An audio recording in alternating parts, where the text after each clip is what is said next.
All right, let's get started, guys. Thanks for joining in. Um, yeah. So today we're getting started a little bit earlier than usual.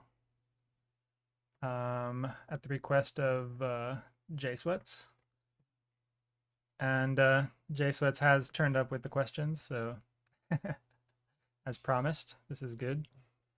As you all probably know, this was a relatively tough month for us. The Marinade partnership fell through, and also our revenue has continued its downward trend along with the bear market and decreasing volumes in general. So that's unfortunate, but yeah, we keep pressing on. We keep building. So yeah, let's get to the questions. First one we have White Turtle Bill asking, revenues continue to fall month over month. Is this something the team worries about in the short, medium, or long term? What are the factors playing into this reduction? Yeah, so I've talked about this a few times. Um, the main thing is just volume, the amount of volume. If you look at the volumes on Jupiter, which is a pretty good barometer of like how much total volume there is on Solana in general, and which is very relevant for us because a lot of our volume comes from Jupiter.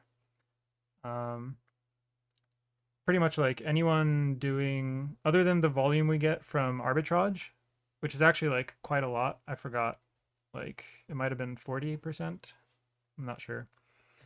But yeah, so that's a lot. That doesn't come from Jupiter, but like all the retail trades are coming from Jupiter, um, which is a significant portion. So the amount of volume going through Jupiter is very important.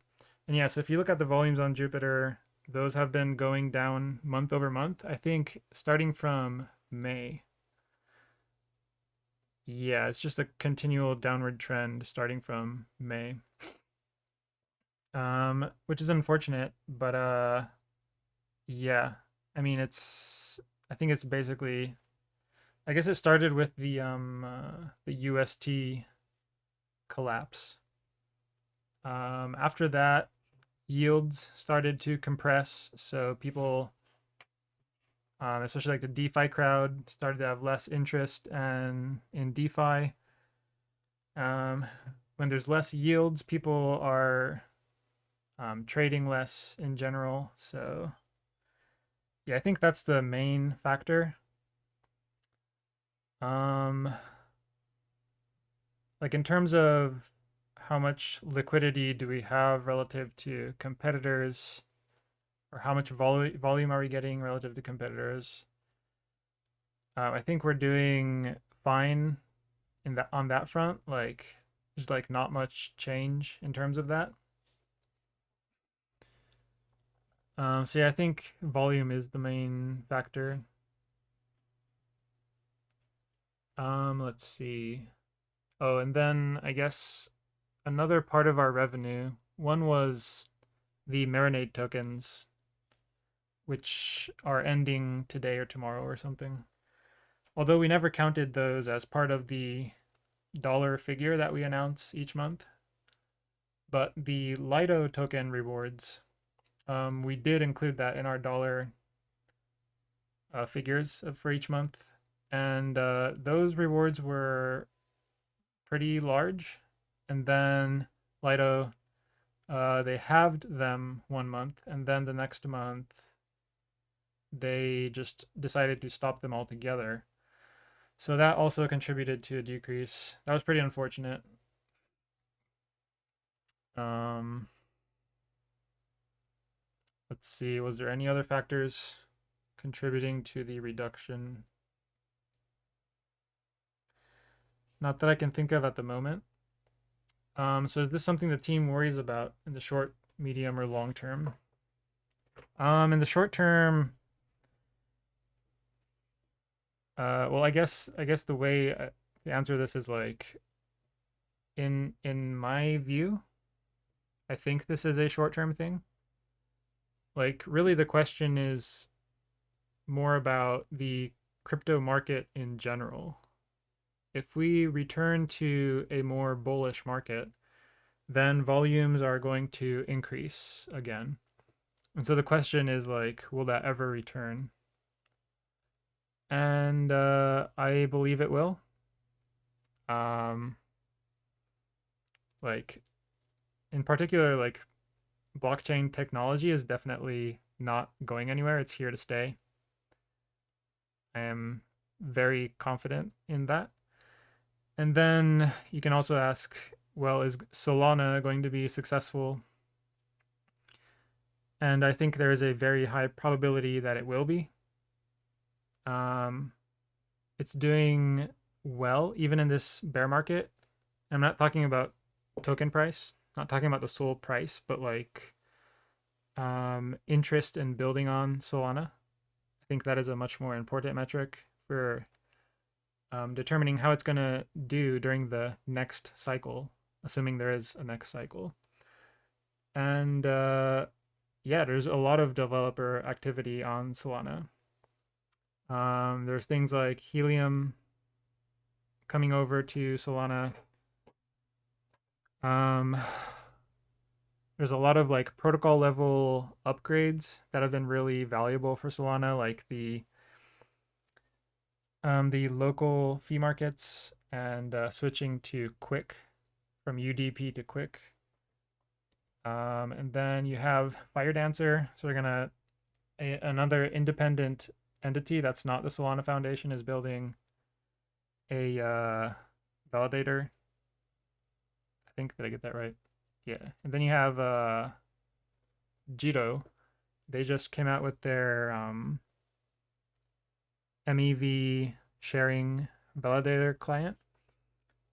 Um, so yeah, I mean, there's stuff like that, and then there's like a bunch of new protocols that continue to build on Solana.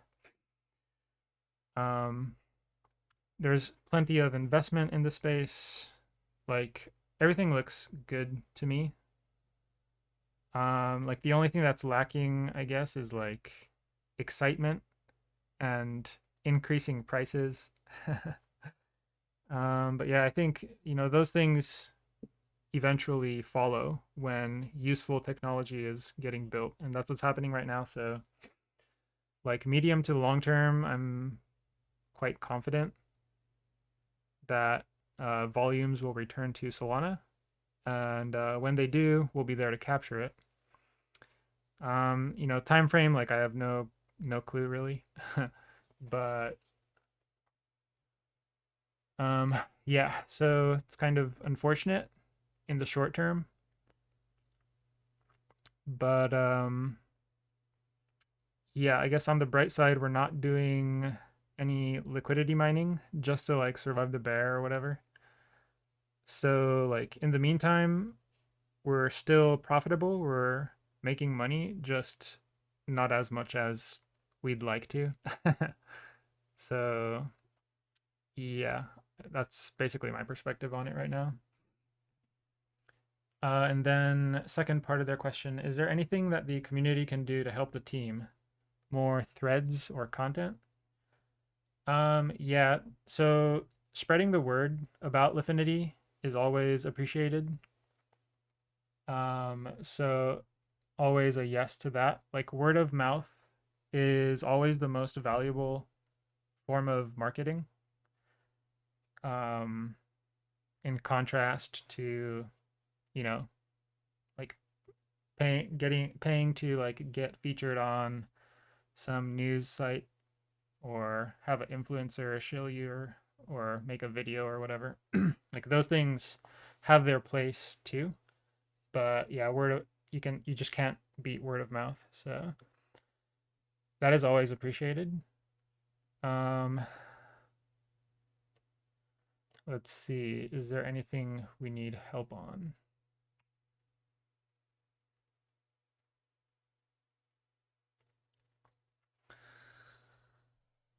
Um, yeah, I mean, like, I guess that is the main thing. Some people, especially like White Turtle Bill, in particular has been very proactive with Flare DAO, and that's been really awesome to see. Just like coming up with new proposals all the time, making things happen. That's been great. Um, Depending on how this MNDE proposal or vote rather turns out, there may be a similar dynamic for like the Lifinity DAO. So for those who haven't been keeping up, we have our MNDE tokens from the grant, and we're voting on what to do with them. And one option would be to keep it, vote for our validator gauge, and then use the proceeds to fund DAO activities, whatever those may be. So if we do have that funding, then yeah, there's a lot that could be that those funds could be used for. So then, yeah, it'd be great to see if more people participate in that discussion, coming up with ideas and stuff. So that'd be great too.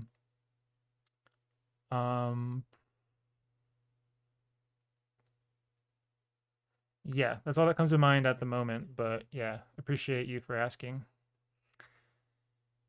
All right.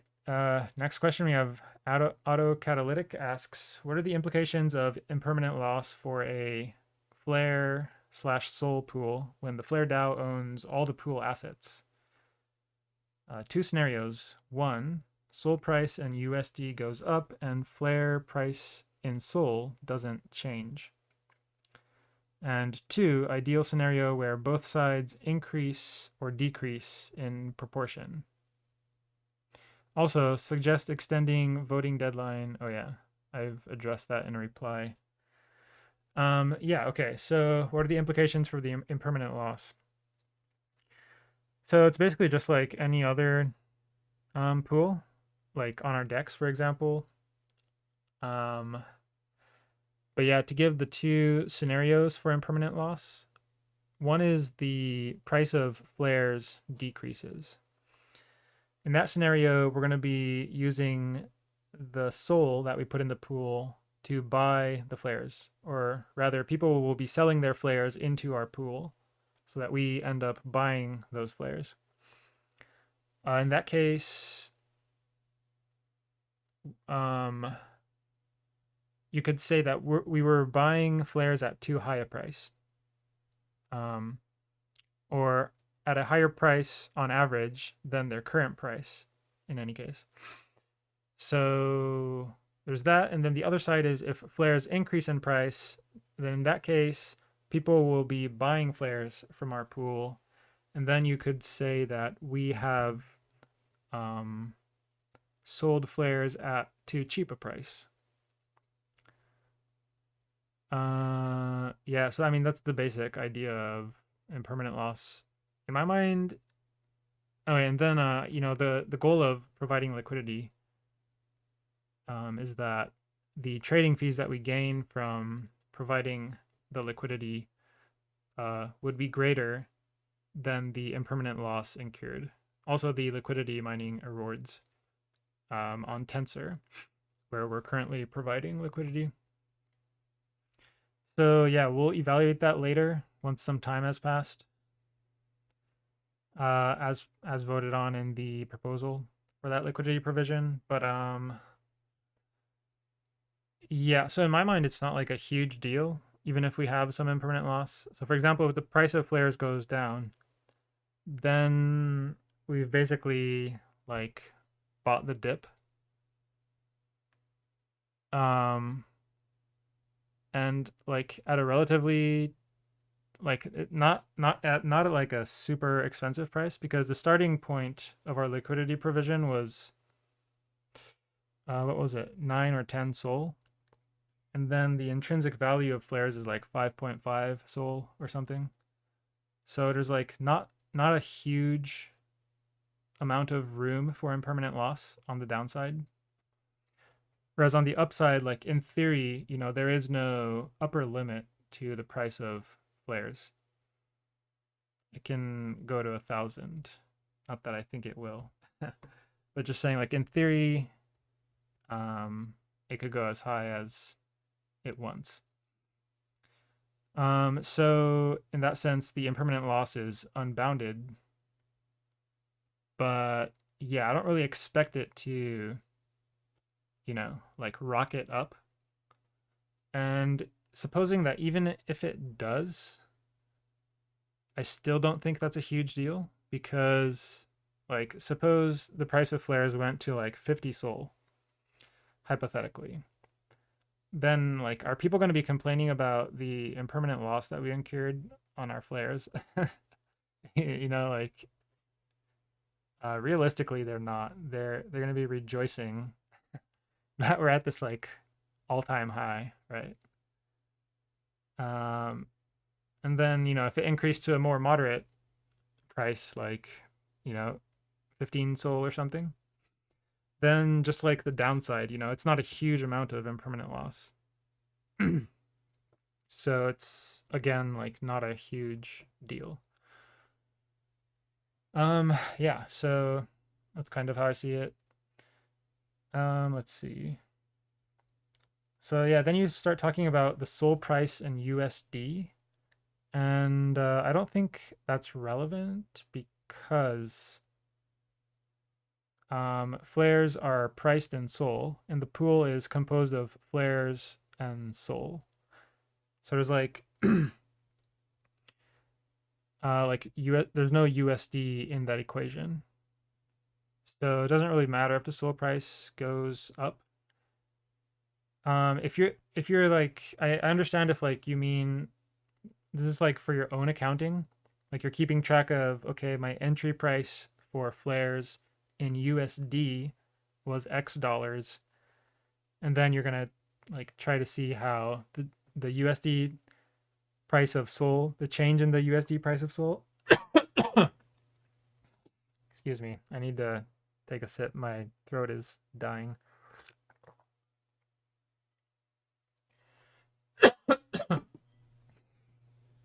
All right, so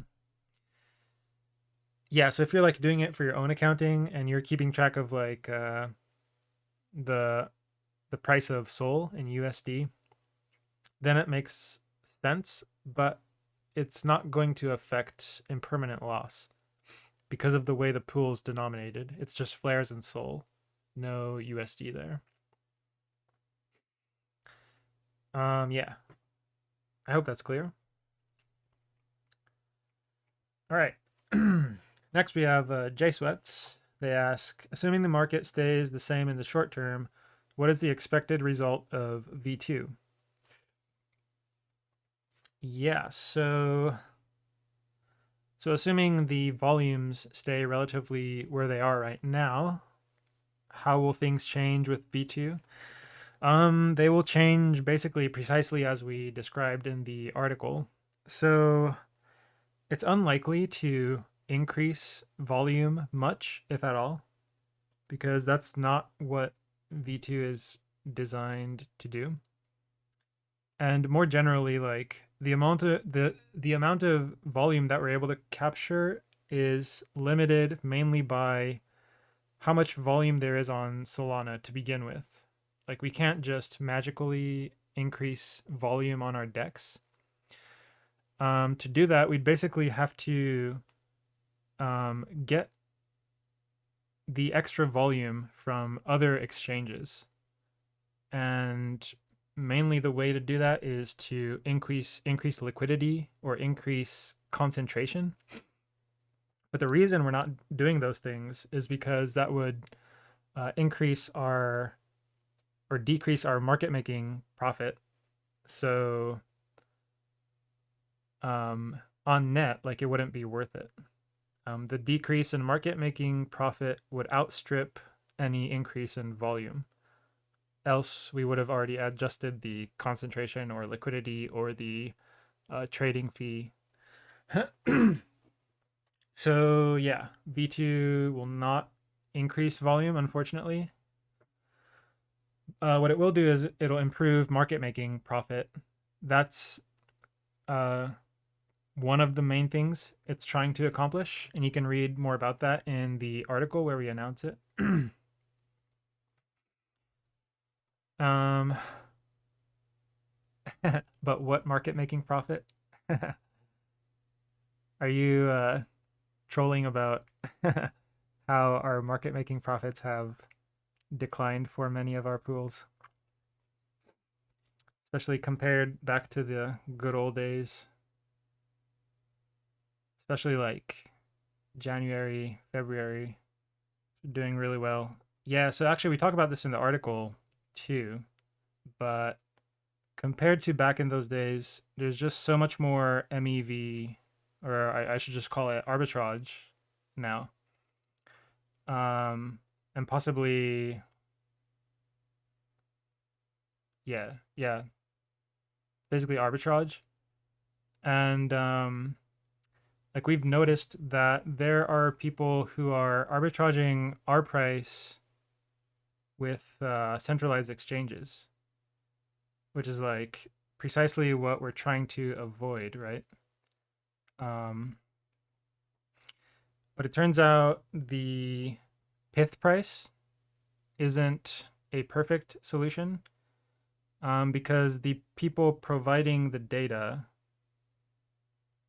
don't always provide great data, especially when for like a use case like ours, which where it needs to be like super precise. Whereas like if you need it for liquidations, you don't need our level of precision. You just need to know like when it reaches that threshold where you need to liquidate. Whereas with us, like we're constantly doing trades at different prices and it always needs to be in line or else we're going to get arbitraged. Anyways, so there's more of that happening. And yeah, so V2 looks to mitigate a lot of that.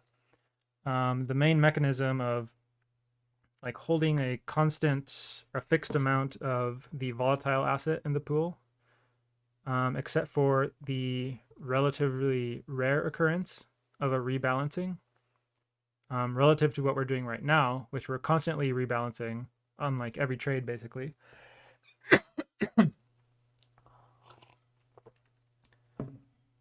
So yeah, reducing that kind of toxic flow is going to be very valuable, and that's one of the main things that V2 looks to do.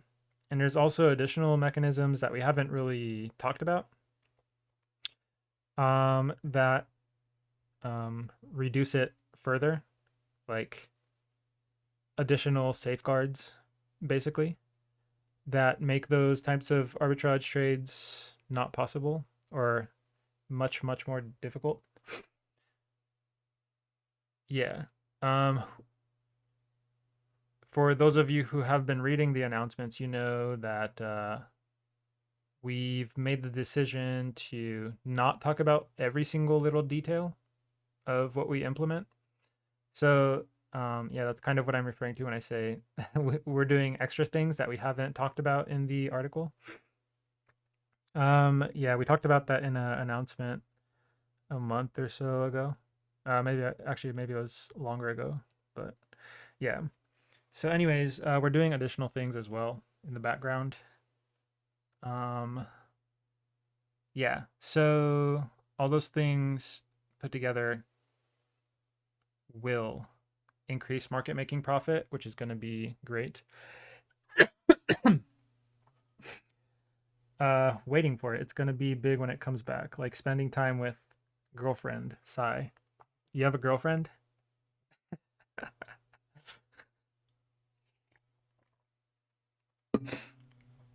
Um, yeah, I'm waiting for it too. Uh, for those who aren't aware, we're just waiting for Jupiter to integrate us now. They're pretty busy, it turns out, as they're working on their V2 as well. And you might have seen their like triple hop routes and stuff. And they're like redoing their routing engine, I think. So, but yeah, after they figure that stuff out, I think they will integrate us. So that will be a glorious day. In the meantime, we are already testing V2 in the background.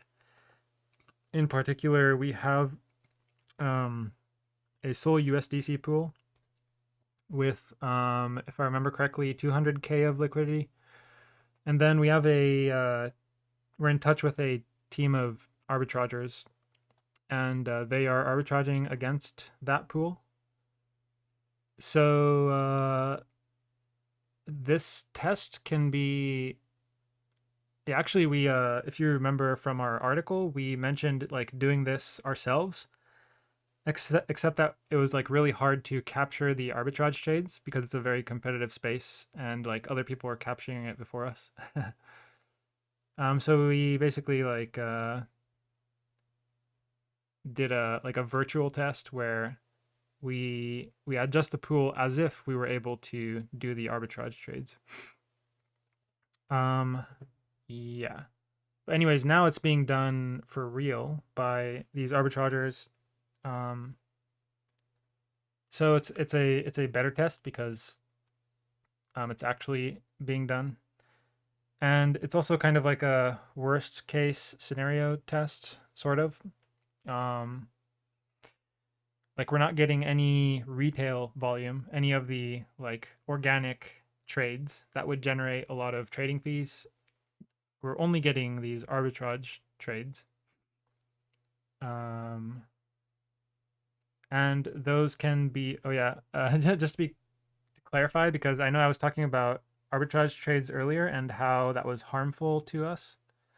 So it can be harmful, but it is not necessarily harmful. So it's harmful if it's being done, if we're being arbitraged against a centralized exchange. The reason being that, as you know, we use an oracle, which sources its prices from, well, a lot of people, market makers and traders and such. But most of them, I think, get their price primarily from a centralized exchange because that's where the most trading volume and liquidity is. And so that's the price that we want to be providing because that's where all the price discovery is. So if we're being arbitraged against a centralized exchange, that means we are mispriced relative to the centralized exchange, the place of price discovery. So that means we're getting toxic flow, basically, and we're not offering the right price. So that would be a bad type of arbitrage.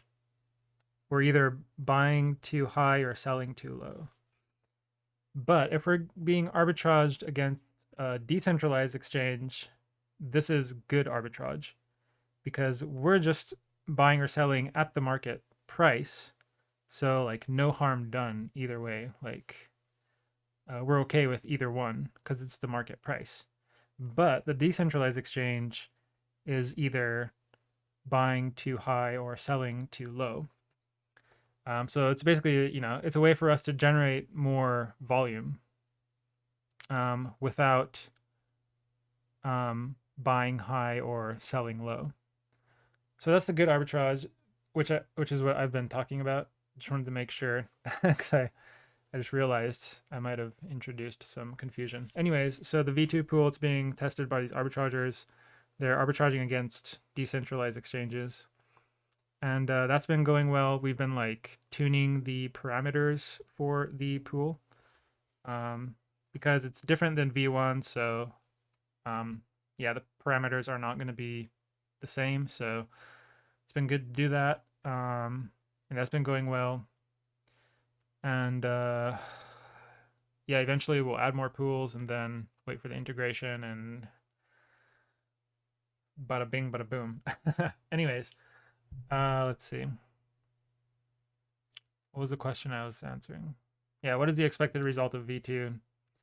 Yeah, so the main thing is improved market making profit. And then once we've been able to sufficiently test it and like we've migrated all our pools to V2, then we can start working on adding new pools using the delta neutral functionality. So whether that's going short on perps or borrowing tokens to market make with, yeah, we'll be able to do that. So for example, we can increase liquidity for Ray USDC, Serum USDC, GMT USDC, for example. Then also we'll be able to create new pools that we haven't been able to before, just because we don't want to have exposure to certain tokens. I mean, included in those would be the Raydium, Serum, etc. pools, but also ones we've had in the past but we've deprecated, like the Mango USDC or FTT USDC. And then there's probably like a few other potential new pools. I don't know, like FIDA USDC, AVAX USDC. I don't know. I haven't taken a close look at like how much liquidity it has in other dexes, because that's important for us. Yeah, but anyways, that's kind of the overview of what to expect from V2. Yeah. All right, and then follow-up question. They ask, what has the team been doing with their tokens? So actually, I think we are distributing them amongst ourselves on a monthly basis. So actually, we haven't gotten any tokens yet. Even though, yeah, I mean, we said, distribution begins today, like a few days ago, because that was the IDO date. So yeah, technically it's begun, but yeah, we haven't actually distributed any to ourselves yet. And we'll probably do so monthly. But yeah, someone else was asking about that a while ago. I said I'd be arbing, or yeah, trading for Xlifinity because of the arb right now. But yeah, can't speak for the other team members. I have no idea. But yeah. And any plans to possibly put together a proposal for the MNDE gauges function? Maybe get ourselves a gauge again. Let's see. So you mean just create a proposal to open our gauge again?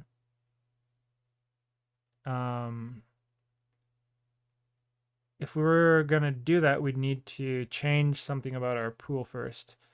But even if we did, it would probably be like pretty awkward, I think.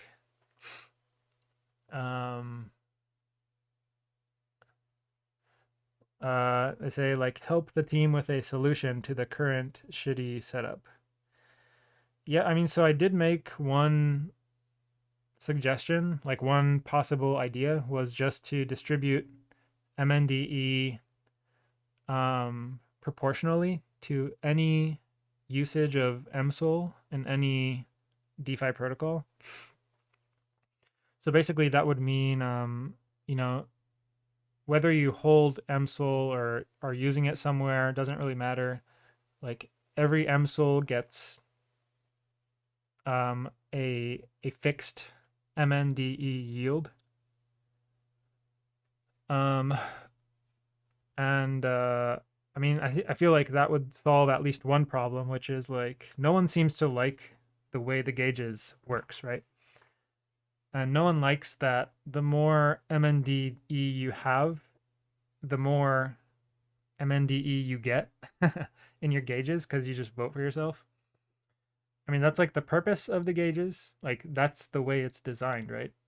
And yet, like no one likes it. So in that case, like why not just give every MSOL an equal amount of MNDE? Was my suggestion, but yeah, didn't get like any discussion on that. Like I don't know if I was ignored. I guess I got some eyeball emoji reactions. That was it. I don't know. Um yeah, so I mean I could suggest I could like make a proposal, but also the team has talked about like that they have like ideas for like redoing the gauges into something new. So I don't know. Um, yeah. I don't know. It might feel a bit rude if I just like went ahead and made this proposal without waiting for them. I'm not sure. Um, yeah, I don't know. Right now, I'm just kind of like wait and see mode, I guess. I'm just waiting for like what their ideas are. Um, they haven't even mentioned them. I've tried to get them to talk about it, but I don't know. They seem like they don't want to, or like I just wanted them to like throw out their basic ideas so that like the discussion could start, but they haven't really said much, or haven't really said anything except that they have something that they will eventually talk about, but yeah. So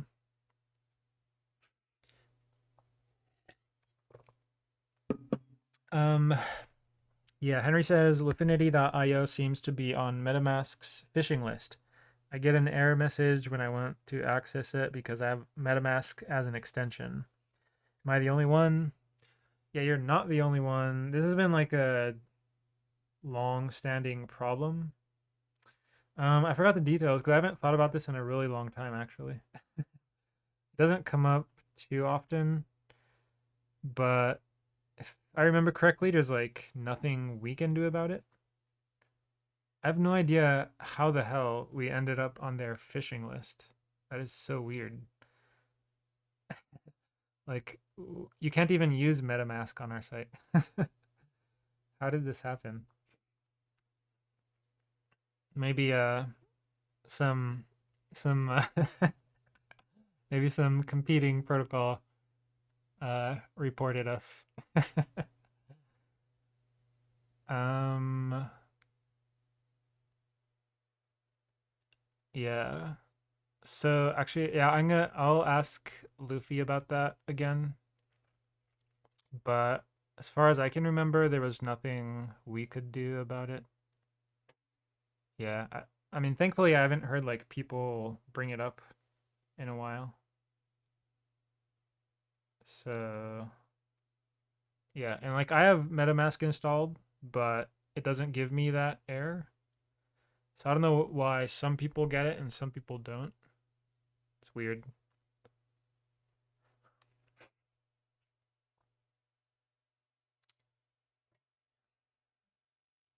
All right.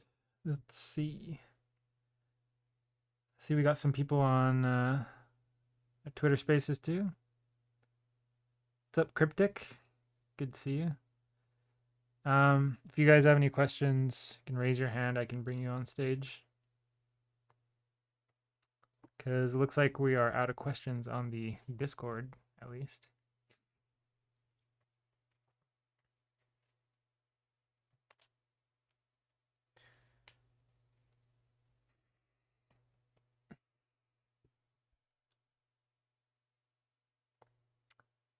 Let's see. Oh, we have a request. Who could it be? It is Cryptic. How's it going, Cryptic? Welcome.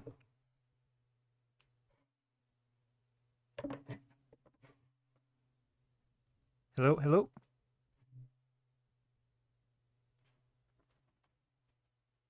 Are you muted? Oh, hey. My headset was causing some problems. I have two questions, man. Sure. And the first one is: there's going to be anybody from Lifinity at Breakpoint? I will not, unfortunately. One of our team members might. Okay, cool, cool. All right, so we can talk about that later then. And the second one is: what's the kind of long-term plan for the validator that you guys are hosting? Yeah, so for those who don't know, the validator is something that the team members have been running even before Lifinity was started or conceived of. So it's basically just like their like side project, you might call it. Like they were interested in Solana, so they started running a validator type of thing.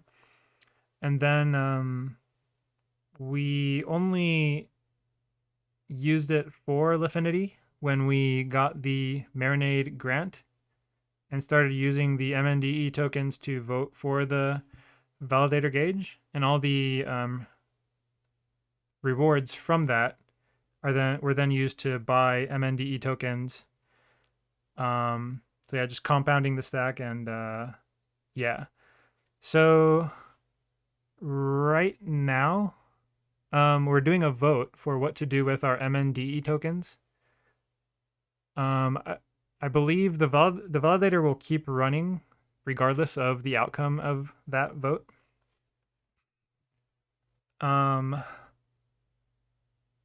But yeah, the amount of SOL it has will, of course, depend on whether the protocol will keep the MNDE tokens and continue voting for the validator gauge. Yeah, we just started that vote today, so you can read more about it on announcements for those who are interested. But yeah, I don't know if that answers your question or if you had something more specific in mind. No, I think that answered part of the question, I guess. I always found it interesting when protocols are involved in the validator scene, and glad to see that Lifinity is doing that too. And from what I know, Marinade is increasing the control and the liquid in the validator gauges from 10 to 15%. I think it's 15 or 20.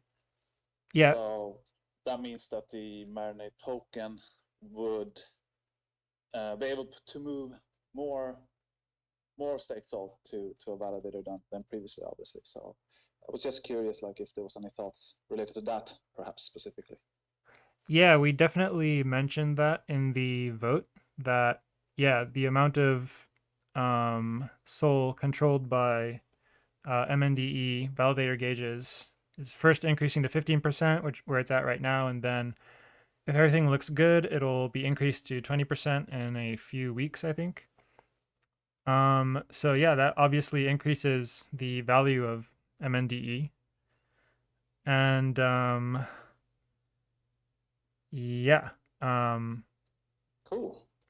I gotta admit, I haven't read the current ongoing proposal within the Lifinity DAO, so I'll spend some time doing that. Thanks for the update, man. Thank you. Sweet, man. Appreciate it. Thanks Cheers. for chiming in. Thanks for the questions.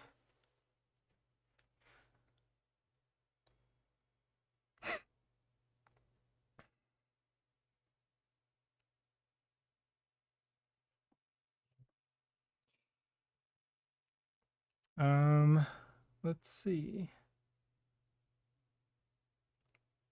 Well, still no questions on the Discord.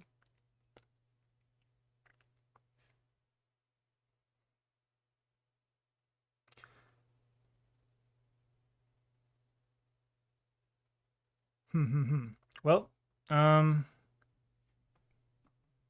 shall we call it, or shall I wait for more questions? I was trying to think if there's anything noteworthy I should be talking about.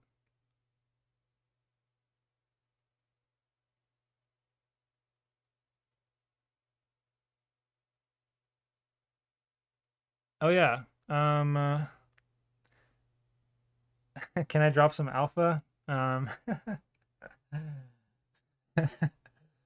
don't know if there is any alpha to be dropped at this moment. We did recently announce our partnership with LP Finance, so we'll be launching a pool for them on Monday. I guess so. I think I mentioned this in the chats somewhere, but there has been this idea floating around, or that's not the right term. There's this idea that's been discussed between us and LP Finance, although briefly, about creating a MNDE derivative. So it would be something like VE MNDE or something.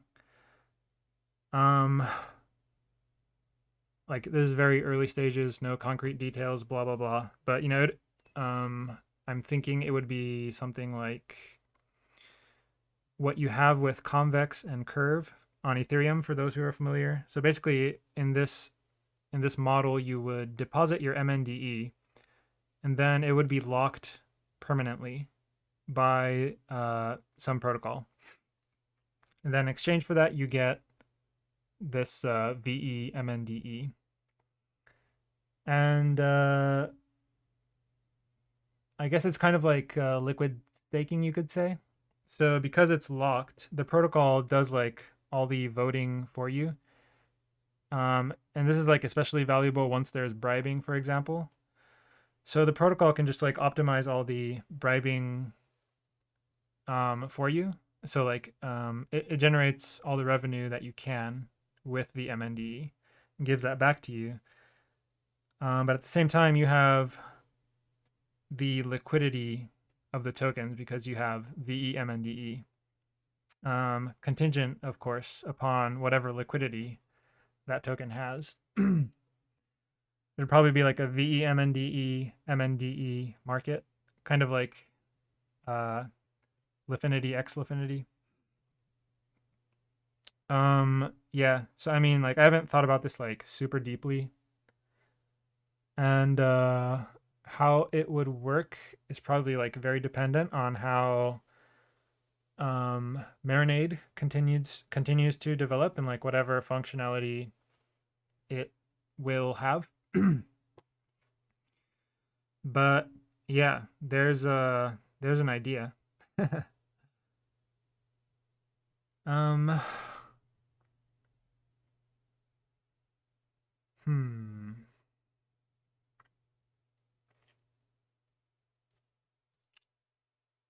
um but yeah, I think that is it. That is it from my side.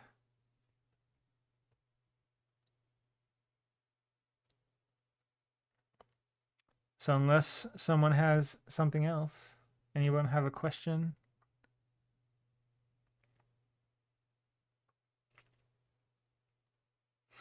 How ironic that we've just now reached our peak audience state.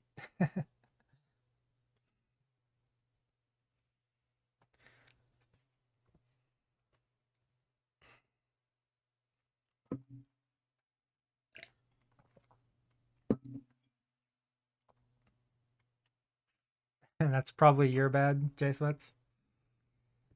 It's possible. I mean, I do choose 10 p.m. to start usually because that seems like approximately when there's like the most people online.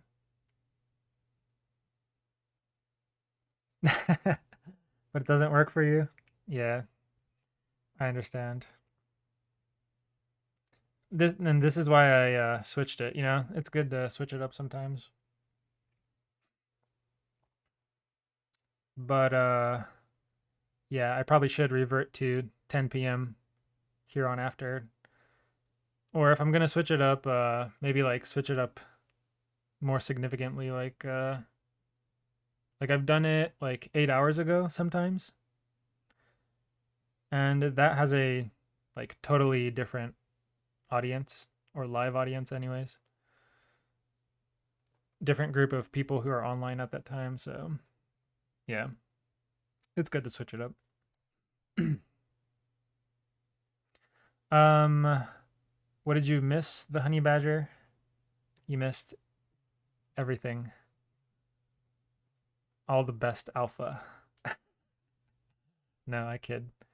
But I was thinking of ending because we seem to be out of questions. Unless you had any questions, Mr. Honey Badger.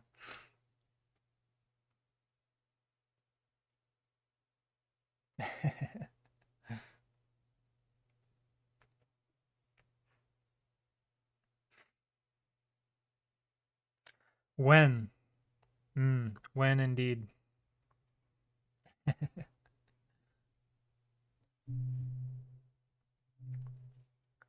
When sell marinade? Well, we'll have to see about the vote, eh?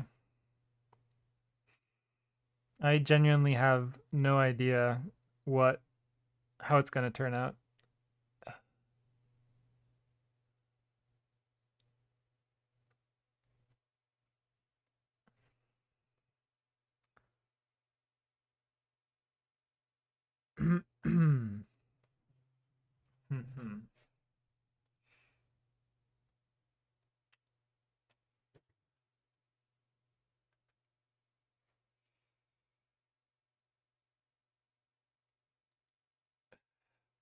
How many people usually vote? It's pretty variable. I'd say it ranges between. Okay, so first of all, if we're talking about um like votes for the main announcements channel and not the Flare DAO announcements channel, then I think it's ranged between let's see, like something between 150 and 350, I think. Is like I've never like recorded any numbers, so this could be like way off, but something like that. Yeah, here's the thing, right? Like it's most common to do voting on chain, but the thing is like there's a pros to doing it on chain. Namely, people with more skin in the game get larger weight. So it makes sense in that regard, anyways. But the downside is you get so much less participation when it's on chain. Like, I think there's a lot of people who are willing to click on an emoji, but not willing to do an on chain transaction. So yeah, I think doing votes in the Discord, even though it's not like perfect by any stretch of the imagination, it's still quite good for like really gauging how the community thinks. Um, and yeah, weighting by token holdings is not the end all be all. Like sometimes it's better to um, give the community what most people want, even if those most people, in terms of the number of tokens they hold, happens to be a minority. It can still be better just because it maintains like the community. Like you keep the community happy instead of like the few whales, for example. But anyways, yeah, I mean Discord not perfect either, but I think it's worked pretty well so far. Anyways, yeah. So Honey Badger says, seems like you want to keep it judging by the length of the post for that option.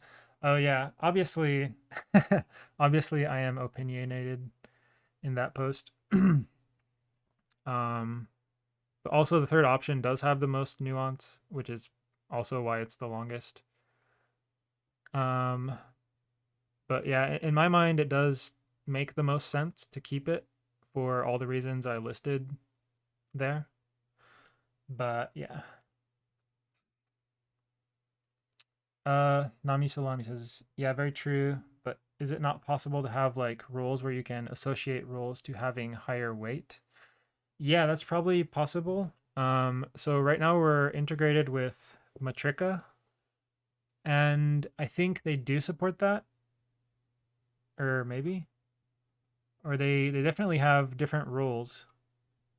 And then you could probably, I think you can do like voting on their site with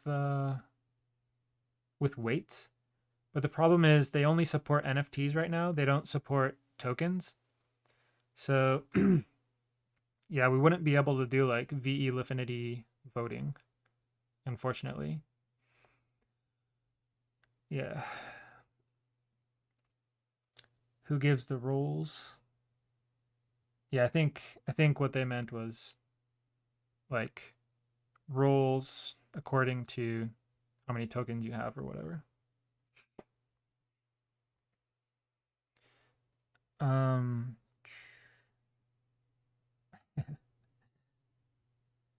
Automatic rules by Matrika based on number of Lifinity flares held. Damn, that's pretty considerate for holders of VE Lifinity. What do you mean, pretty considerate? You mean like oh,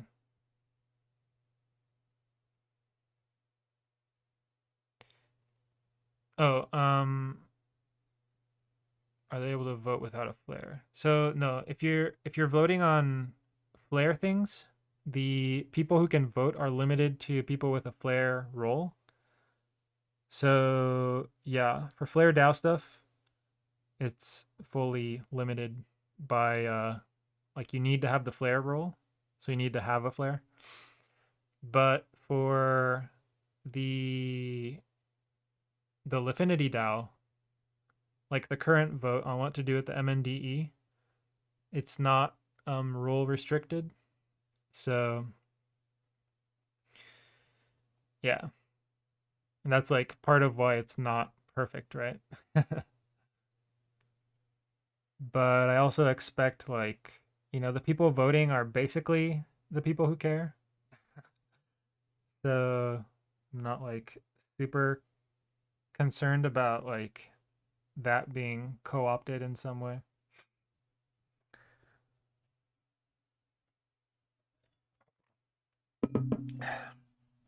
Like I see governance on some other protocols and it just looks like governance theater. Like, in the end it's just determined by the whales votes. Um and it just ends up with less participation and also less discussion.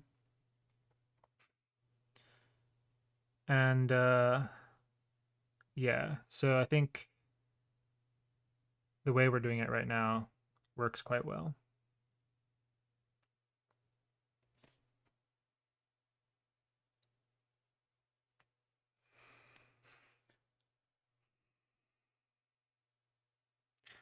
All right. Nami Salami says, so what's next for Lifinity? Like you guys have this pretty awesome system of adding shit all the time in terms of pools and doing consistent good volume. All that we need as holders is time, and we will get a good ROI. But are there any other plans of accelerating Lifinity beyond that?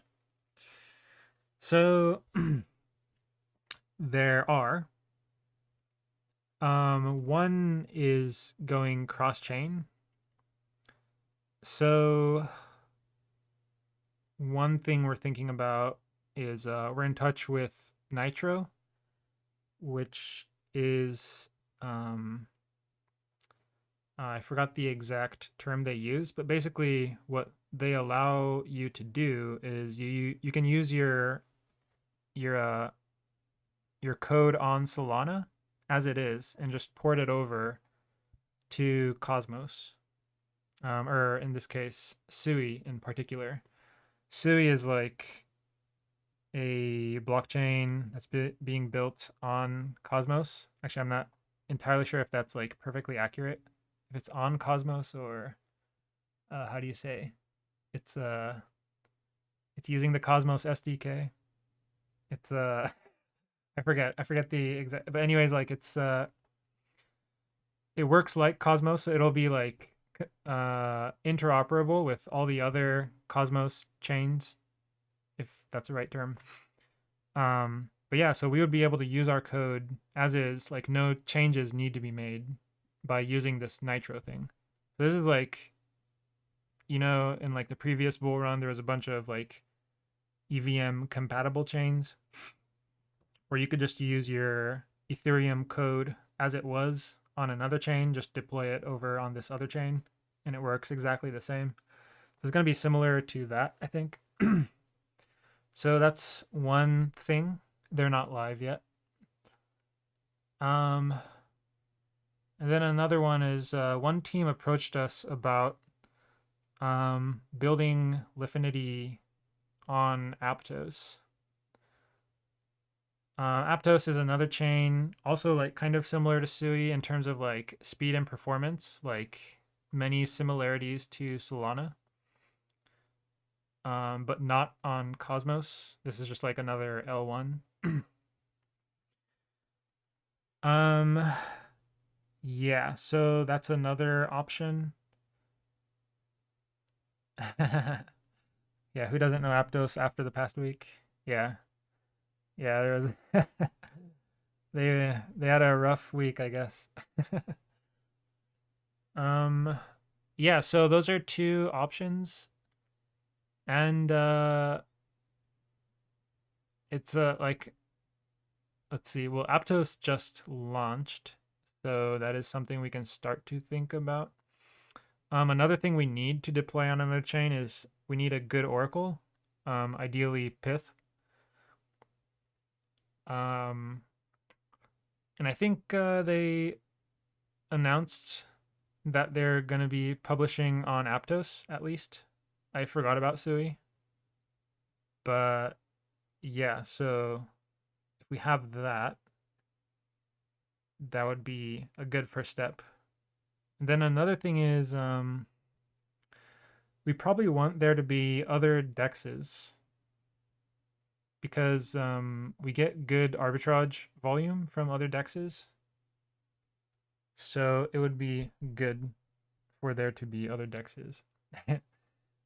Or like volume period, you know? Like these chains like they're very new chains, so there's going to be very little if any volume to start. So yeah, we'd like to be sure that it's worth it before we actually build it or like commission another group of builders to build it. We actually applied for a Aptos grant because if that worked out, then we could use the grant to commission this team, which is actually the same people arbing our V2, for them to build Lifinity on Aptos. Um, yeah, so that'd be cool if that worked out. But I heard getting a grant from Aptos is quite tough, so don't hold your breath. Anyway, so yeah, so one thing we've been considering is going cross chain. Um, yeah, and there is something else we're thinking about, but I don't think I'm at liberty to talk about it yet. What about ETH? Yeah, so Ethereum, launching on Ethereum would be quite tricky. On the one hand, the good thing is that there's tons of volume there already. Um, on the other hand, the really hard part is that Ethereum is really slow. Their block times are, I think, was it 13 seconds? And that leaves a lot of room to get front run or arbitraged. So because of that higher risk, that means you have to widen your spreads. You can't offer as good a price because you have to account for that extra time in which price can move and you can get destroyed by MEV. And so if you widen your spreads, that means you're going to get less volume. So yeah, it might be really difficult to get volume because like assets are very liquid on ETH, right? You have Uniswap and Curve and a bunch of other protocols with liquidity. It's very deep. And so you're competing with that. And at the same time, you have to widen your spreads just so you don't get picked off by arbitragers. So yeah, it's really hard. um, I would assume it's not worth it. If it were to be worth it, it might be on like an L2 or something, possibly. Like Arbitrum Optimism, one of the ZK stuff. Um, yeah, but I don't think there's probably better options to look at than Ethereum. So, yeah. Henry says we need to raise new liquidity for that now. Yeah, we would need to raise new liquidity for that.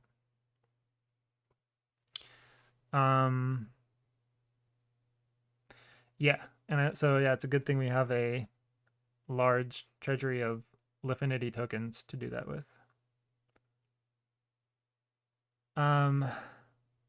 Spill the beans. I can't. So it wouldn't be as profitable. Um, yeah, I mean, like not as profitable as on Solana, or I would guess. I think it would be quite difficult. Yeah.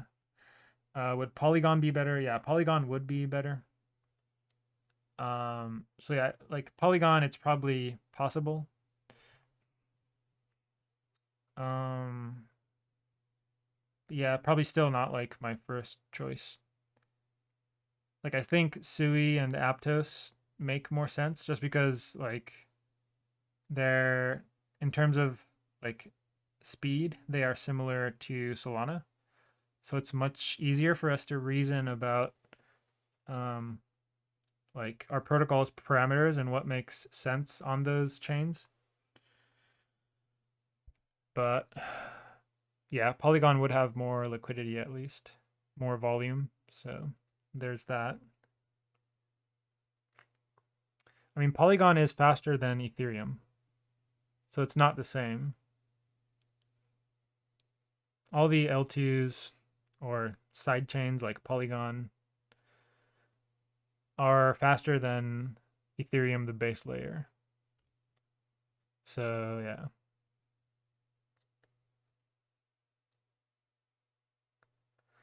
So yeah, many options for uh,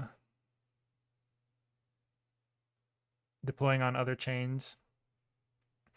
And ideally, we can do the Nitro thing where we can just use our code as is, because developing it from scratch is a huge undertaking. Sometimes it'll mean we have to learn a new language. I don't remember if our devs have experience with Solidity. I don't think they have experience with Move, which is what Sui and Aptos use. So, they need to learn a new language potentially, unless we're like outsourcing it. And that takes a lot of time. Our devs full time, yes.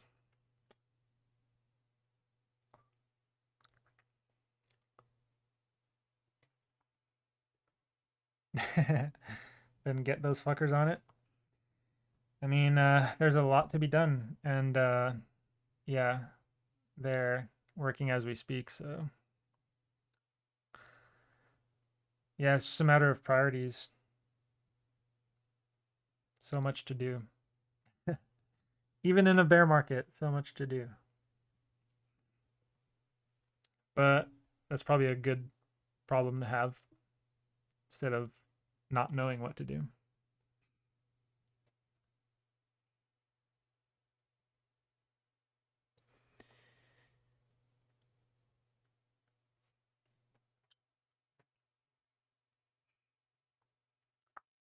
You guys are making so much progress. Yeah, I think so. I think so. I would suggest you guys do the same thing DeGods are doing with the POW, proof of work. Oh, like proof of work for actually wait, you're not talking about their Ute list, are you? I haven't been keeping up with them. Proof of work. A transparent daily log of everything the DeGods team works on. Oh, okay. Proof of their work. I see. I mean, I guess we could. But I don't know. Are people having doubts about us putting in the work? Like, one downside of this is that it takes extra work to create this. And I mean, like, sometimes we do this kind of, right? Like, I make announcements with some level of detail about like what we've been working on and stuff, and that takes work. Um, and then some of the things we actually don't want to talk about, as we've mentioned before in a previous announcement, like it's basically a matter of competitive advantage. Like, we would love to talk about it because, you know, we'd love to tell our community like everything we're doing to improve the market making. But then, yeah, there's also the matter of, you know, if you do that, you're divulging all your secrets that then like anyone else who hasn't put the work in can just instantly use that for their advantage. So it's a tricky trade-off, kind of. Um, and yeah, we came to the conclusion at some point that there's probably some things that are just not worth talking about. I mean, also because, you know, even if I do my best to explain it, probably like not everyone in the community understands it. Um, or even like is interested in like understanding, you know, the inner workings of how we price our assets. Like, I assume like at the end of the day, people just want to make money for the most part, right? That's like a lot of the people here. So I hate to be results oriented, especially because I come from poker, where that's a very bad idea. But um yeah, basically we should be able to demonstrate it in the performance of our protocol, all else being equal, of course, because we can't control everything, like how much trading volume there is and stuff. But over time, we should see um, like us market making better, basically being able to generate more revenue given the same amount of volume. Let's see. Fair enough. It is more of a marketing gimmick. Yeah, assume like because DeGods, I guess, what did they admit that the royalties, getting rid of royalties, was a mistake? If I have that right, thought I saw a tweet along. They didn't. Oh, okay, never mind. I thought I saw a tweet along those lines. Um, maybe they're referring to their Utes then, not the royalties. They keep saying that they removed it to initiate change. Yeah, I don't know. Like, I just don't. I've always felt like unsure about PFP projects. Like, they just have to keep the hype up. Basically, is what it feels like. If they're not like producing anything, if it's like fully community based, like how do you keep that up? How do like you have to keep people in that mindset of like damn, I love being in this community. I'm never gonna let go type of thing, which is probably not easy. You just have to keep doing new stuff. Um, so yeah, I assume like this is like one of those things they're trying to do. Anyways, this is how Frank combats that. Review multiple art generations, including latest traits, facial expressions, and fur colors. Update content and copy on Ute's landing page. Dust Labs meeting with Metaplex Fireblocks. Legal review of redacted enterprise contract. Implement claim yeah, okay. So I just like literally list out everything they've done. Yeah, I don't know.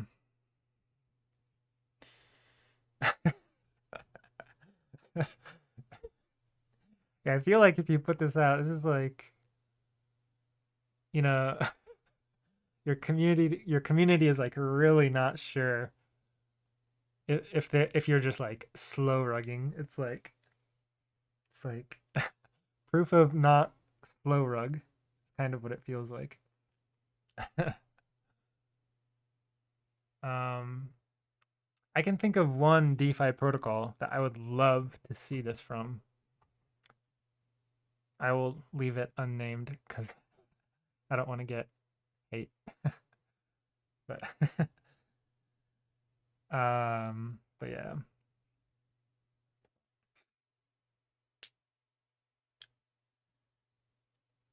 DeGod's trying really hard to get some source of revenue generating model with their software as a service business. Really, I have no idea what they're doing. Yeah, like eventually it just feels like you have to generate revenue.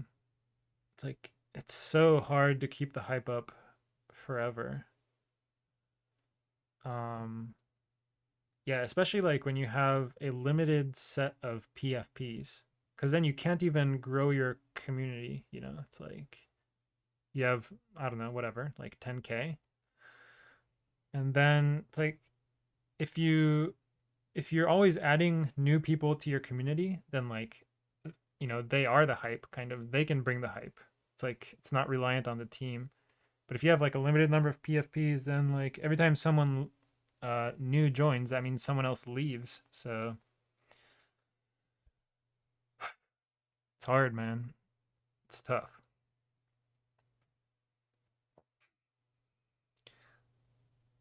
But yeah, you're right. They have they have kept the hype up. Not easy, but they've executed a lot.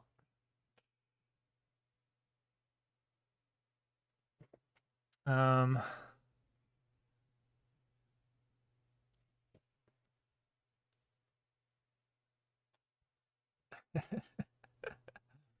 all right. Does the Lifinity team live together or is it all remote? We don't live together. No, it is remote. Decentralized in reality. How old am I? Please refer to the vote we did on this. Our very first vote, if I remember correctly. Yes, the wisdom of the crowd was not bad. Suffice it to say. Yeah, it's pretty old, but it's somewhere. Actually, maybe I'll search for it. How old is Durden? Oh yeah, here we go. Just search for how old is Durden, and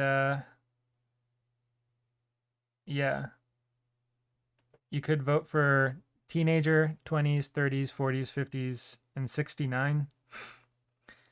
And the votes were concentrated in the 30s, about same amount between 20s and 40s, and then the rest were very few. Only 4 votes for 69. Sad. What's so unbelievable about me being 69? Jeez. Boomer. All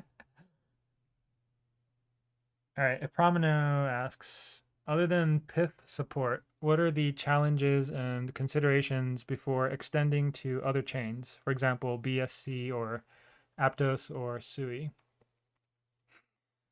Yeah, so I talked about some of them, like how fast is the chain?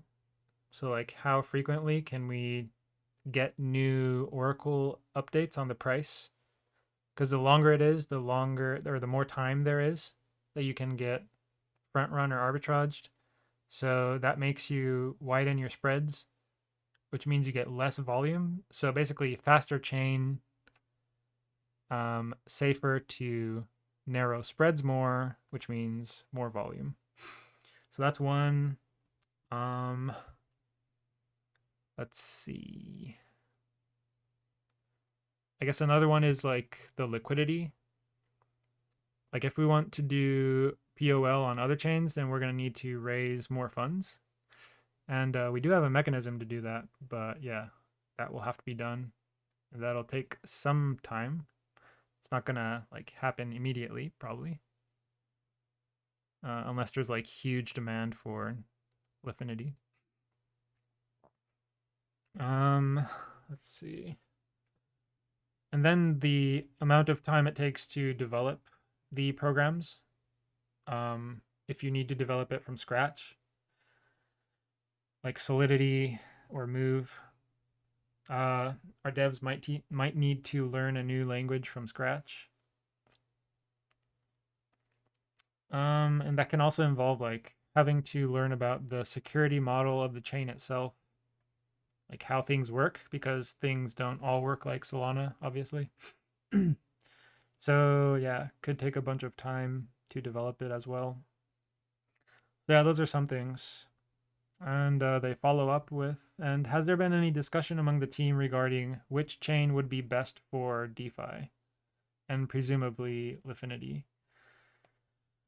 I feel like this is impossible to predict. It seems like, yeah. Mm, I mean, like, if we're talking about like reasoning from first principles, I would say the faster the better. Um, like finance at its core, I think is basically trading and borrowing. And borrowing speed isn't like uber important, I think, but for trading, speed is just so important. For the reasons I explained earlier, where if your chain is faster, it allows more frequent updates of the price you're offering. Might be easier to like think about this from the perspective of a market maker on a central limit order book, like where you're placing bids and asks. Like every time you place a bid, say you have to wait 1 minute until you can remove it. That is like really scary because um like price can move a lot in a 1 minute. So like you have to be very conservative with where you place your bid. Like you have to put it very low just in case like price if price moves a lot in that 1 minute and your order gets filled, then like in essence you just ate a ton of impermanent loss, right? So to be able to avoid that, it's really important to have speed. So if we're reasoning from first principles, it makes sense that like faster chains like Solana, Aptos, Sui are ideal.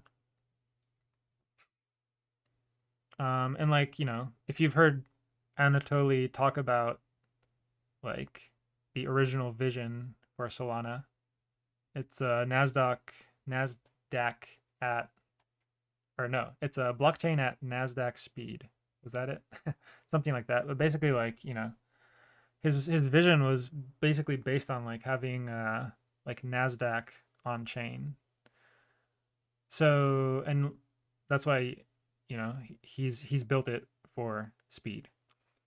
So and I mean that's why, you know, Solana is the first chain with a central limit order book. It can only work on Solana, or Solana was the first one where it could actually work on.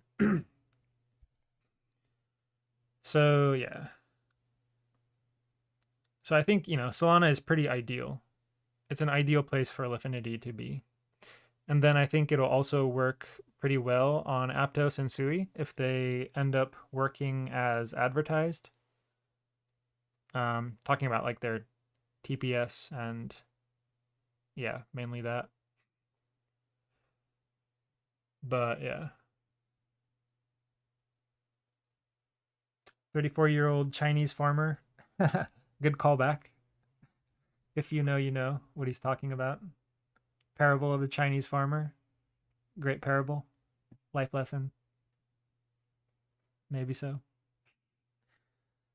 Let's see. Bro sounds like 28. A little too smart and calm to be younger. This age analysis is really great. I'll be waiting for the research report. um but doesn't sound ols as balls unless he laughs. Oh, so I sound like I'm 69 when I laugh? Maybe I should work on that. Is this my full-time job? Yes. I am not working any other job right now. I actually used to work a part-time, or I should say like a freelance job in addition to Lifinity, but I quit in January. Yeah. So yeah, since then I've just been full-time Lifinity. It's been great. Sieg Siegeman? Siegman says, would going to another chain be separate from Solana? That is Solana Lifinity and ETH Lifinity. So will we have a separate token? I think is what you're asking. I don't think so.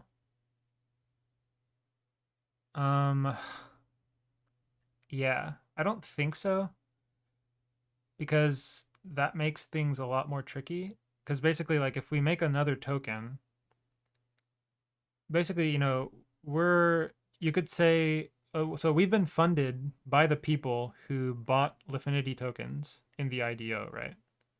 So basically, when we work, we're working for them. So if we go build something on another chain and then create new tokens, and do like just like hypothetical, but suppose like we did like a totally separate IDO. That would be really weird because we just spent a bunch of time building something else, even though we were funded by these people with the OG Lifinity tokens. And now we're doing another IDO for this other token. That'd be really weird. So I don't think that makes sense. I guess another way to do that would be like we have another token, but then a large, or yeah, like some there's like an allocation of those tokens to the people on who like have Lifinity on Solana. That sounds like it would be quite complex. Like first of all, how do we choose the percent of the tokens that the Solana Lifinity holders should receive? And yeah, like things get really tricky, really hairy, really fast. So I think the simplest way would just to have one canonical token. Um, and then like yeah, so you have your like Lifinity DEX on Ethereum, and it's generating revenue, but ultimately that revenue just goes back to VE Lifinity holders. And honestly, probably wouldn't. I don't know if we'd even have VE Lifinity on Ethereum, for example. I guess, the only reason to do that would be to like increase the accessibility to the Lifinity token so that like people on Ethereum who don't want to touch Solana, I guess, just like enabling them to buy Lifinity, I guess. But I'm not sure like that's that valuable because like if they're not willing to go to Solana and they know that we are originally a Solana DEX, like will they really want to touch our token? Seems kind of questionable. I mean, like that's not the point of moving to another chain, right? The point of moving to another chain is to have the DEX on that chain and be able to earn revenue there. Like that's the main purpose. So yeah, having a secondary Lifinity token, I'm not sure what it accomplishes. Very complex, so probably not. Okay, Promino asks, regarding the new LP-Fi USDC pool, what's the background story prior to creating the pool? Do they approach us first? Yeah, so in this case, they approached us. They are in the middle of their IDO right now. Started like a few days ago, I think. and they're just looking for a constant product pool to launch on. Oh yeah, and actually sounds like you're talking about this in your second part of your question. So you say, since it's a normal constant product pool, why would they want to provide liquidity for that pool with us instead of Raydium or Orca? Um, I think, yeah, so I suggested to them, like when they were first like, or I was asking them like, oh yeah, so what kind of pool are you looking to create? And you're like, just a constant product pool.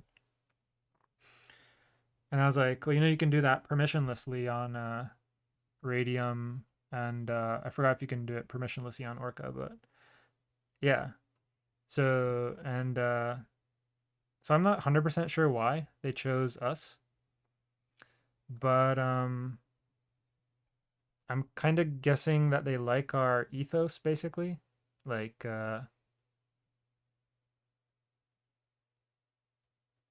focus on profitability. Um, and also, so we might have other pools with them as well. As you know, they are a synthetic assets protocol, so they'll be issuing like synthetic assets, like a Z Sol, just like a Sol denominated stablecoin. So yeah, there might be like pools for that on us, and they've been like asking questions about oracles and how they might use that for other pools. So yeah, and then I mentioned earlier in this AMA, but we've also talked briefly about creating a MNDE derivative. So yeah, there could be more coming from us, this partnership that is in the future. I'll have to wait and see. But yeah, they approached us, and then we had a bunch of discussion, and here we are. um, Not 100% clear why they chose us, but it's probably related to the fact that we use oracles, and so they might want to use us for other pools in the future as well, is my take. Nami Solami, what's the best way to invest in Lifinity? I just get flares and stake them.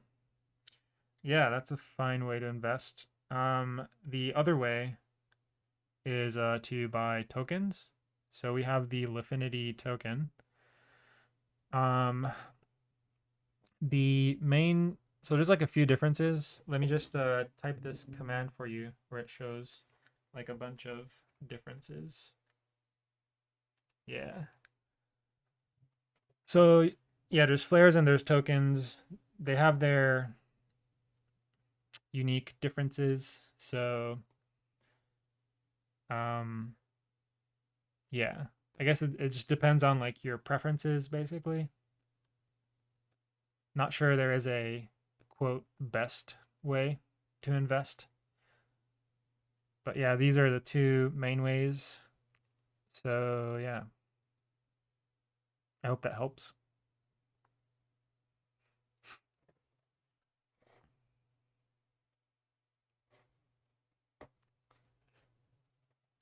No problem. Oh, I see White Turtle Bill typing. A wild white turtle has appeared.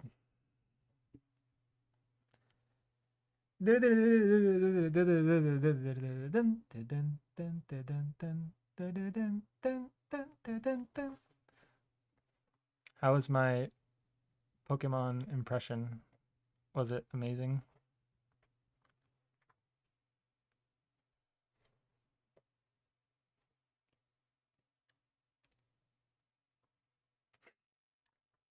Uh,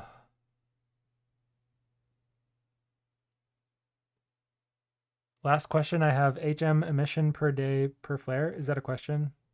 I don't follow. Promino asks, as stated in their white paper, LP Finance that is, LP Finance is planning to set up 2 additional pools with Lifinity, ZSOL MSOL and ZSOL UXD. Oh wow, I had no idea we were in their white paper. But yeah, there you go. And they will allow the ZSOL MSOL LP token from Lifinity to be staked in their own platform. I see. Oh yeah, they were asking about us about that, whether our LP tokens are fungible or not. And yes, they are fungible, so they can be used for staking. Yes, I think that's the thing. Like they wanted concentrated liquidity, but they wanted them to be fungible so that they can do like this staking thing. So I guess that's part of the reason why they chose us. I assume most, if not all, of LP Finance's pools in Lifinity will be opened for the public. Yeah, it's up to them, but I assume they would be open. I'm not sure why they would want them closed. So yeah, I think they will be open. Okay, Nami Salami. Last question I have. How much? Oh, HM is how much? You boomer. Ouch. Okay. How much emissions per day per flare? Yeah, so if you check on our Flare staking site, you can find the links or the link in our links channel. It shows the current staking rate annualized, so you can check that yourself. I'm not sure what it is. Last time I checked, it was 170 Lifinity per year. Yeah, so about 0.5 Lifinity per day, which is like 20 cents per day per flare. So yeah, our staking thing, passive income, yeah, I guess. I don't I don't really think about it in those terms because like this is just our way of distributing the Lifinity tokens that we promised to Flare holders. Originally we were going to do airdrops, but it's kind of cumbersome. Actually, it's probably much better now that the chain's not as congested and stuff. But at the time, it was like a shit show on chain. So yeah, we decided to go with the staking method. So, but yeah, I mean, like people seem to think about it in terms of like APY, which in our case I don't think makes much sense. Because one, it's only lasting for a year, and two, it's just a way of distributing a promised amount of tokens over the course of a year. But yeah.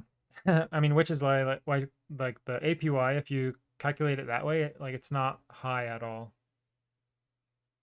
Yeah, because that's not really its purpose anyways. Anyways.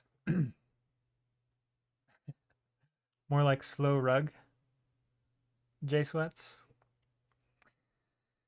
All right, that's it. No more AMAs at 9 or whatever time it is for you, 9 p.m. We're moving to 10 p.m. Nami Salami says, crazy how we only get 1% of the total, but makes sense because flares are separate. Yeah. One day, if you type our FUD command, you will come across the only 1% FUD. Classic.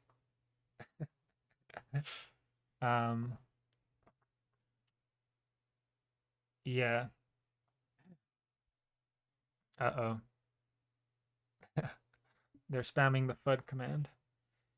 But yeah, that was a hot topic back in the day. People were like, you should increase the 1%. 1% is nothing. But, you know, flares did just fine. So I think 1% was fine. White Turtle Bill, I've had this idea in my head for some weeks. Curious on your thoughts. Essentially, the problem I see is that Web2 socials don't really allow for GIFs or video images to be used for PFPs, giving Flare holders a hard time to try and use the current versions as their PFPs. Indeed, this sucks. In order to try and get more people actively wearing their flares as a PFP, I feel like there might be a path forward where we create a second variation of the art that users can then utilize as their PFPs.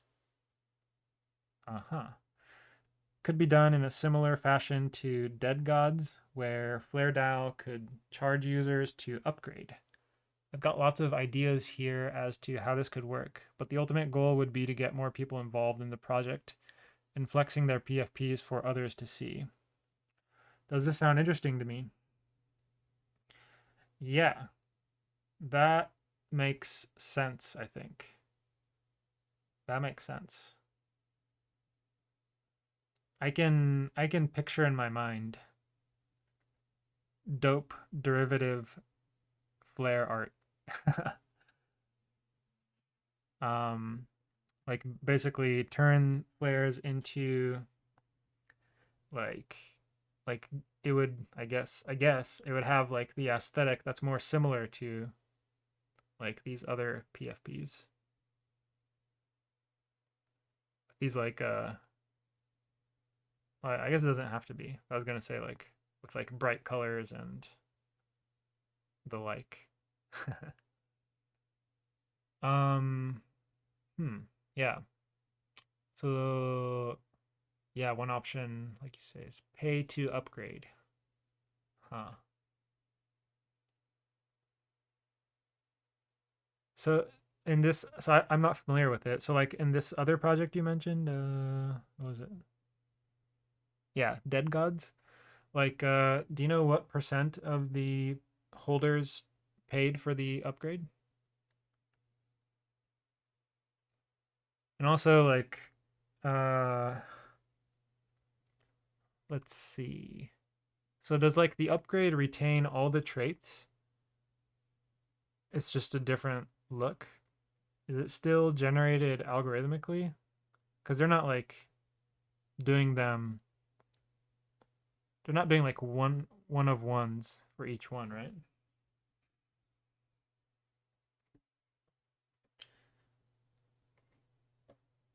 Uh, while I wait for your answer, is there any planned utility for the anime girl you guys airdropped everyone? Um, I paraphrase the great Do Kwon, but motherfucker, the anime girl is the utility.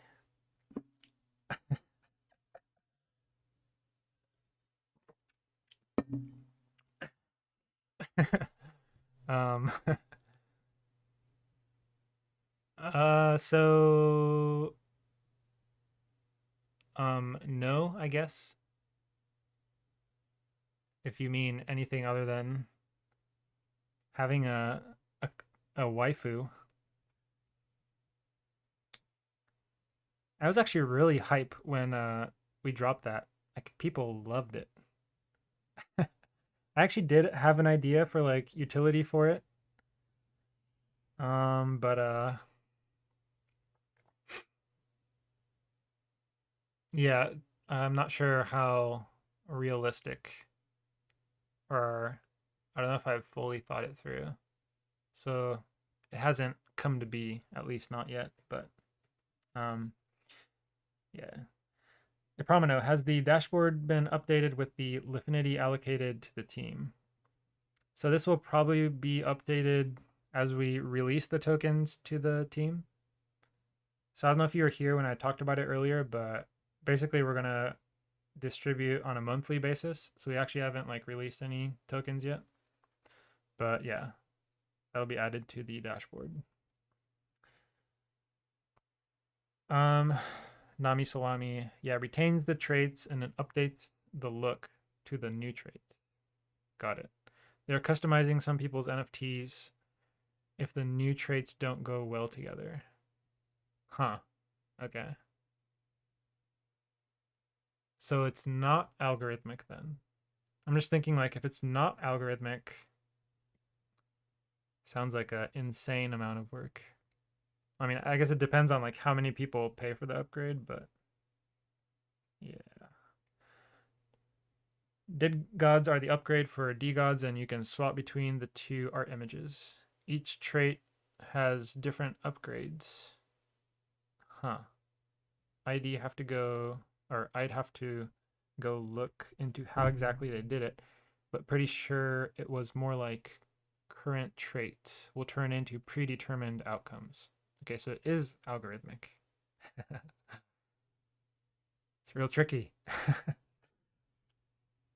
uh, can I at least make her real in the metaverse? And I quote or paraphrase the great Dokkan, motherfucker, this is the metaverse. Okay, I'll stop. Um, what is the metaverse? Don't you hate it when like they ask the podcast guest to define the metaverse and you just like get this word salad? It's the worst. Okay, I'm done with my ranting. Um, Nami Salami can't swap the NFT image yet on chain. Okay. Think most White Turtle Bill says think most of the holders have upgraded at this point because there were added benefits for buying the upgrade. We definitely want to flesh this out before doing any moves. Yeah, I mean it sounds like a significant undertaking.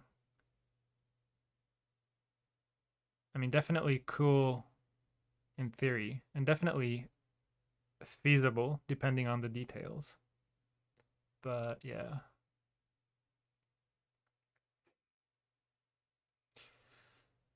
Key question is probably like how to generate the new images. It is algorithmic. Okay. Thanks. Yeah, about 1,000 dust at the time, like 2 to 3 months of staking. 60% transitioned almost right away. Hmm.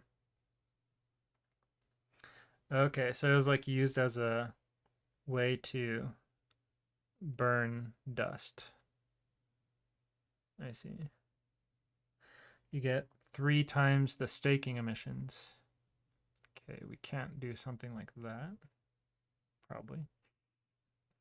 Unless we created a new token. Spark token. Better looking art and bragging rights. Also, dead gods get future utility. That is Utes Mint and future drops. Prominence says, when will be a good time for the bribe feature to launch? Is it a feature that's only suitable for a bull market? Yeah, so I think my view on the bribe feature has changed over time. Actually, I think I did talk about this before, but like, so we launched our market making as a service and liquidity as a service. And I think, I mean, maybe kind of ironic saying this right now, given that Marinade and Lido have left us. But I don't think the bribing feature, as described in the original tokenomics series, is going to work well. So when I wrote that, I thought there would be much more. I thought the liquidity would be able to, or I thought our decks would be able to handle a lot more liquidity. And so I thought there would be a lot of demand to like take up that space or to fill the liquidity pools. And it turns out that actually we have a lot of undeployed USDC. So yeah, so in the original article, the idea was we'd have a fixed amount of Lifinity tokens being sold for LP tokens, and then those LP tokens get added as protocol owned liquidity. And because there's only a fixed amount, like protocols would compete for that liquidity to be added to our POL. But yeah, I guess like two issues. One is that we can't handle a shit ton of liquidity. And two, there are assets that we don't want exposure to. Like initially, we just created pools and added liquidity for Radium, Serum, Mango, FTT. Then we did the vote, and then we got rid of those assets. I think mainly because we just didn't want exposure to them. And bribing would kind of go counter to that because it allows external parties to determine what gets added to our POL. And yeah, I guess that works well in a bull market. Like everything just goes up. So it's not an issue, but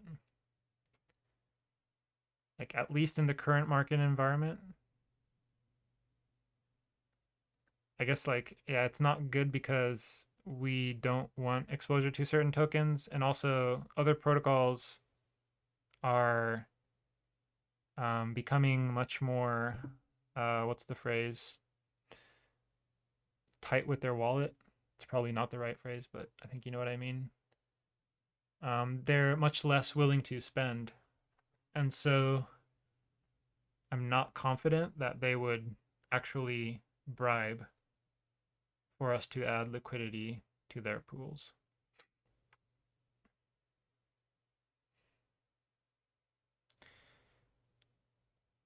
So yeah, I was thinking like liquidity as a service and market making as a service, like those basically worked better than bribing. And I still think so. It's just that um, I guess one issue with the LAS and MAS is that like once the Oracle gets built and once we provide the liquidity, then the partner protocols can just stop paying. And yeah. And then we just stopped receiving rewards. So yeah. No perfect solution. Let's see. So when all the POL has been fully deployed, which would you choose first? A, launch the bribe feature, or B, sell VE Lifinity for more POL. Yeah, so if we deploy all the undeployed USDC, and then we could still handle more liquidity, I would probably go for B. I guess both are within the confines of our original tokenomics plan.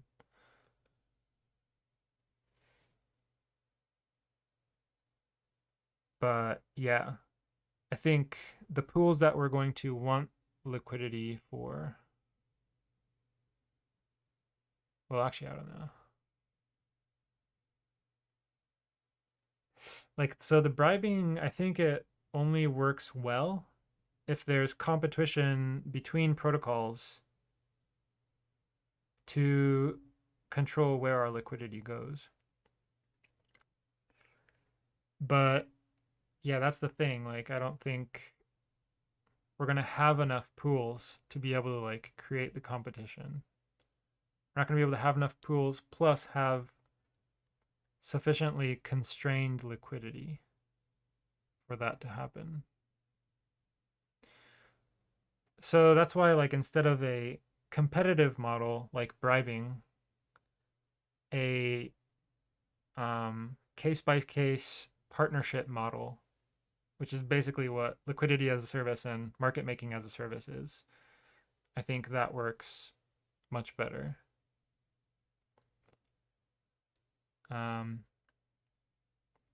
Yeah, even if it ends up being that like we only get rewards for a short while, even then it's still better than bribing. I'm just not confident that like the bribing would actually take off.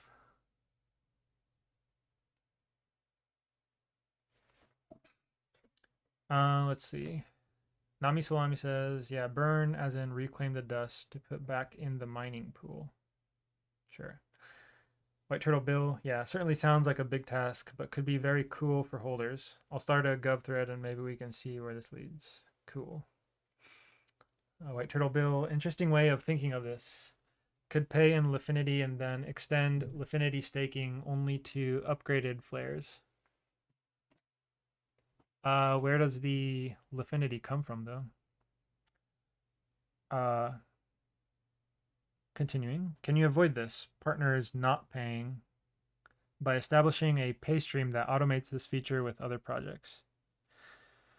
I mean, sort of, but only as long as the stream continues, or like however much they put in at the start. So I mean, like if they put 10 years worth in at the start, and you make the stream like a unstoppable stream, then sure that would work. But I mean, like who's gonna do that? You know, they're probably just gonna replenish it on a monthly basis or something. I would assume. Are we still just too early in the ecosystem for this step? Seems like in any other business, this arrangement would have a contract. Yeah. Yeah. I guess that's part of the downside of this decentralized world. Well, I guess that's not true. Like, it would be, yeah, actually, it would be trivially easy to create a contract, namely a smart contract. Like you say, just like have them pay in the stream. I think the difficulty is not in the enforcing part, it's in the part of getting them to agree for like a long-term payment stream at the very start. Like they're probably going to be inclined to like renegotiate on a relatively short-term basis, like on a monthly or bi-monthly or something, or like they just want like times to be able to like rethink it basically.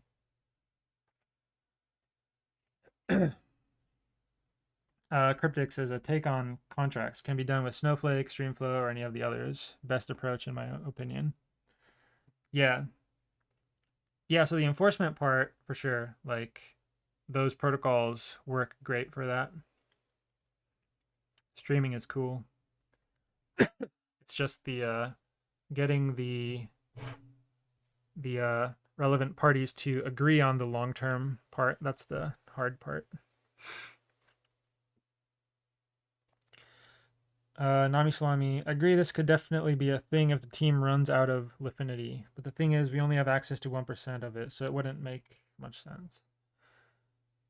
Right, yeah, you wanted to continue or extend the Lifinity staking only to upgraded flares.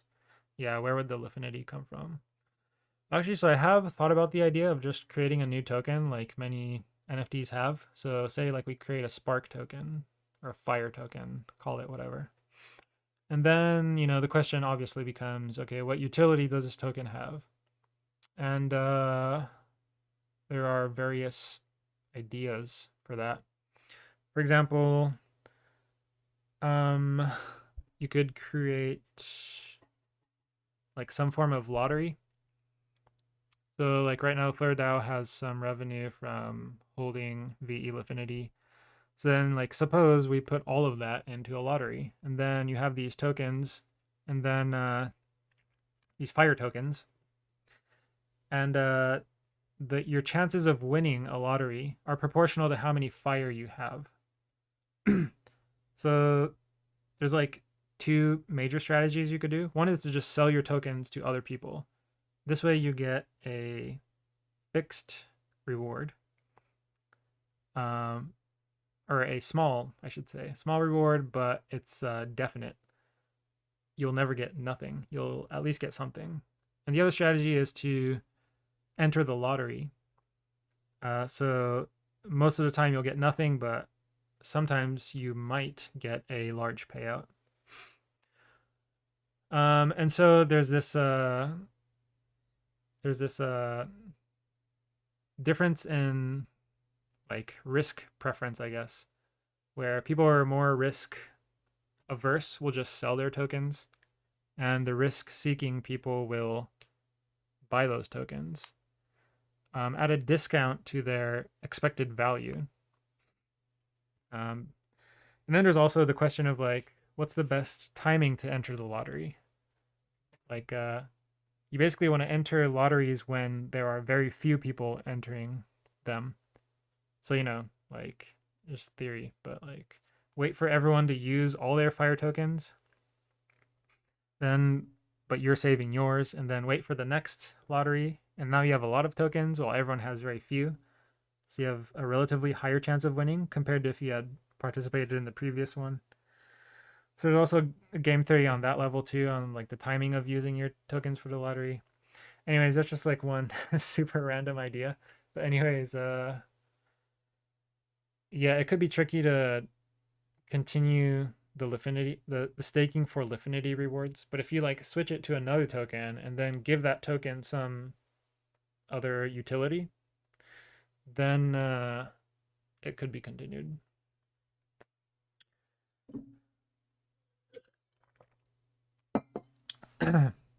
White Turtle Bill says Lifinity for the new extended staking would have to come out of the funds paid to Flare DAO.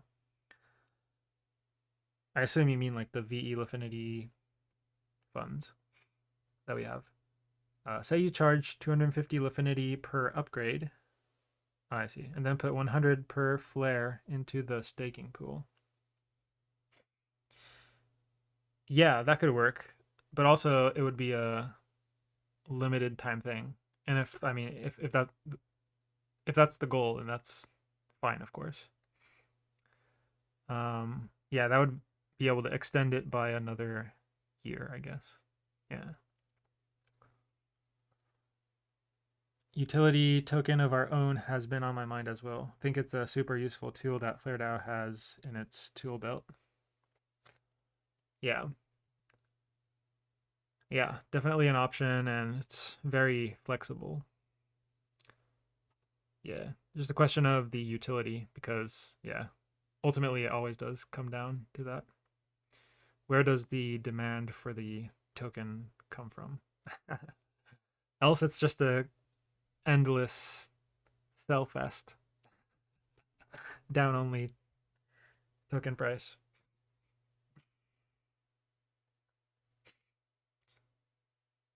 Super cool stuff. Looks like I've got my next pet project. There he goes again. Nice. Let's see.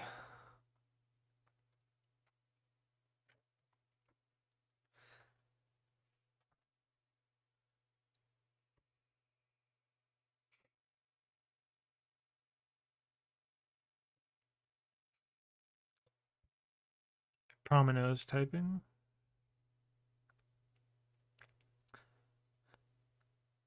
I think we will end this AMA soon. But all right. Promino asks, is the DNMM or the Delta Neutral Market Maker launch 100% dependent to Jupiter integration? Or could we just launch a DNMM pool on our own DEX? So I talked about this a little bit earlier, but we have launched a Sol USDC V2 pool.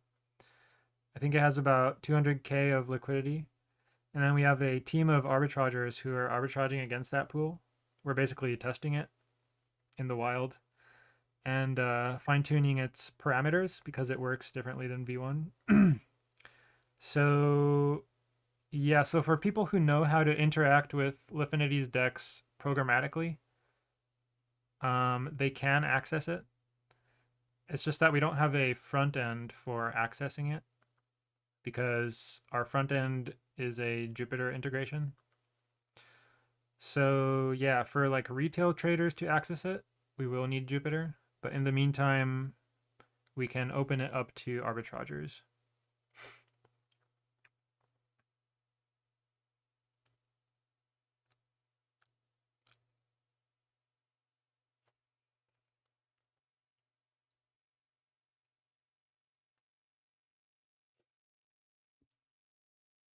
All right. Well, I hear crickets. So I think I'm going to call it. Also, my throat is dying. Yeah,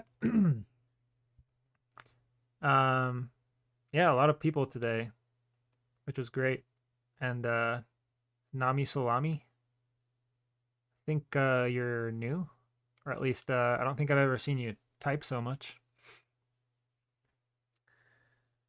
Um, Siegman, I don't know if I'm pronouncing that right, but yeah, haven't seen you around either, so good to see you.